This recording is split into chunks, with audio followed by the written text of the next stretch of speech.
iyo nzira cy'ina giti cy'imizi mirefu ahangaha turi Gicumbi aho twaje nk'abanyamuryango ba FPR Inkotanyi kwamaza umuryango wacu ndetse kugira ngo dushikaze abantu bose ko bafite gutora umukandida wacu wa FPR Inkotanyi ari we Paul Kagame. Ahantu turi ni vibe ni ibyishimo. Iyi ni campaign ijemo ubanza ari nk'iya munani ko zose nageze nyinshi zatendinga. Aho kugeza uyu munsi nta show nimwe mu Rwanda irenze show yo kuba twamaza uyu munsi umukandida. Ni ibyishimo ni ubusabane ni umuryango ugasanga twisanzuye twanezerewe.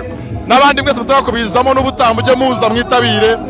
Ubwo navuga Gasabo abantu bagahanga Kicukiro n'ahandi hasigaye hose turakujyana barimo na Gakenke mwese muzaze. Na ambiance n'ibyishimo kandi ikindi kirenzeho rekenze zakuno kwezi none ariko gipfunze.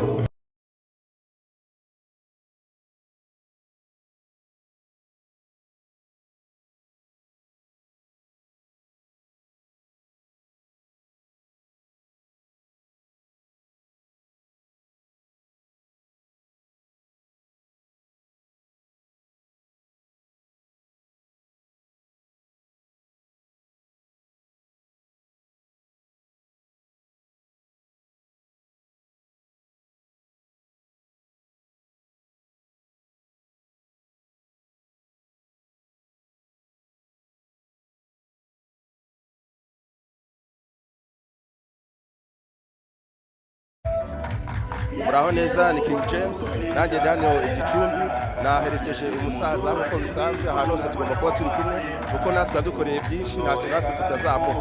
Rero gahunda murayumva ni tariki 15 no gutora ku gipfunsi dutora umusaza wacu kugira ngo dukomeze tujye imbere mu majyambere.